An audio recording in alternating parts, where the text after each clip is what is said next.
Well, there's a lot of things going on tonight. There's something going on at one of the local restaurants here. It makes a mind. Yes, makes a mind. And also I'm giving out a autograph football tonight to the people that are going to be there tonight celebrating. There's probably tequila drinking most of the day. I think around lunchtime today, people are going to be sipping on tequila and sipping on margaritas and enjoying themselves and getting back to work. And after work, they're probably going to do the same thing. So if you go, ask for the avocado 22. Avocado 22. Baby. What? Yes. Yeah. This is Emmitt's drink. Avocado 22. It's not actually my drink. But it's got the mixologist over there definitely made it and probably just tweaked in the little extra 22 there just to make it special. But at the end of the day, go over there and get it. I'm gonna try one sooner or later. There you go. Are you? Probably sooner than Are you a later. drinking man? I mean, and I don't mean drunk. I mean, you like to sit there and slam back a few cocktails and get with it? You know, I like to have a cocktail or two. Yeah? Yeah. I mean, I drink responsibly, and I make sure that I'm not out there on the streets of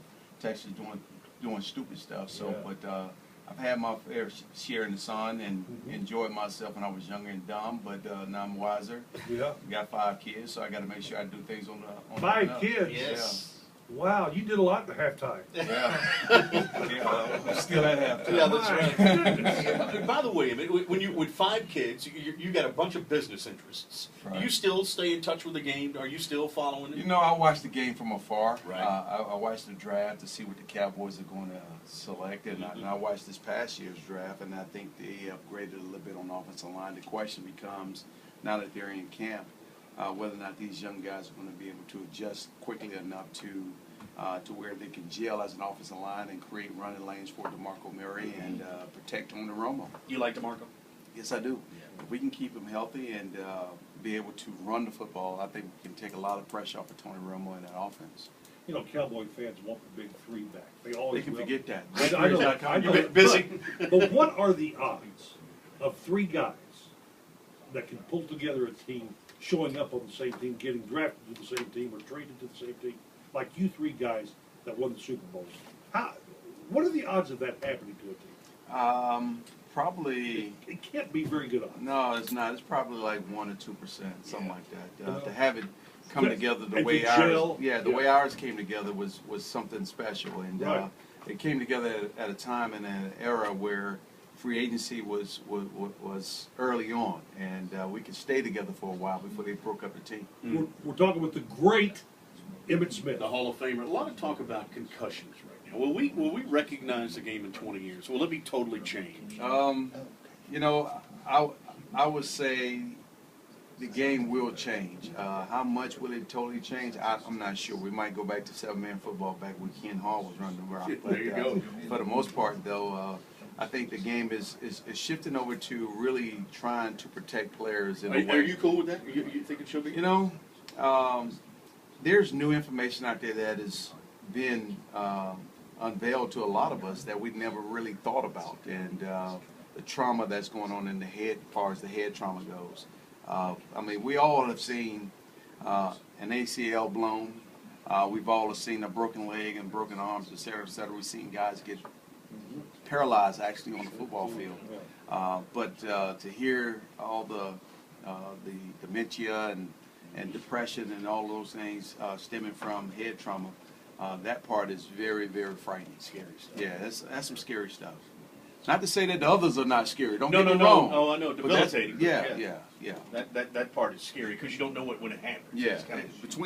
I look at that part and I look at being paralyzed on the football field. Very similar. Very, very similar. Jerry Jones called Quality of life is gone. Yeah. Jerry called you today, said, I need you to come out to camp and give my players a talk. Yeah, send the plane. Huh? Send the plane. Send the plane. Send the plane. Not taking the bus. That's the first answer.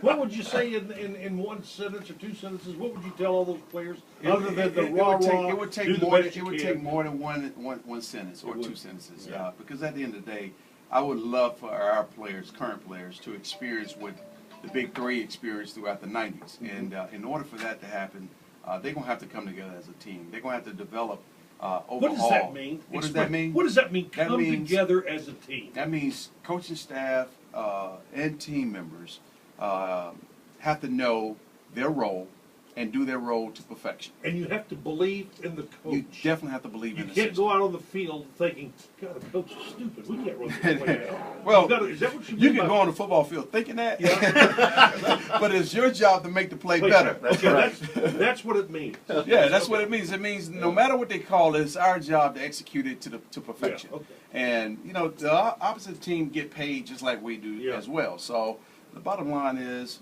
as a player, there comes a point in time where we have to take it upon ourselves to physically prepare ourselves during the off season, to get the proper rest when we definitely have to have it, to study our playbooks in and out, understanding what we need to do, understanding what the next guy is going to do, and then take it another step further. Do the extra, go the extra mile. Even though this play is designed for me not to block this guy, I see something that's about to happen, and I know what's going on, and I can make the mental adjustment. Make the mental adjustment.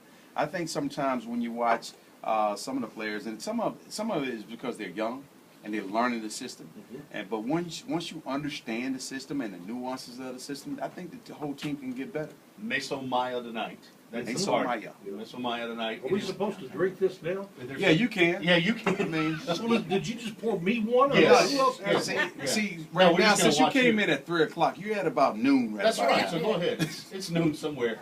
Emmitt's going to have an autographed football there tonight for folks who show up. Try out the avocado 22. Avocado 22, I baby. don't even feel it. Well, that's your 6th one. That's probably Probably. why. National Tequila Day. Emmitt, thanks for the time. Yeah. Thank you, I guys. brought in 20 footballs for you. Is that okay?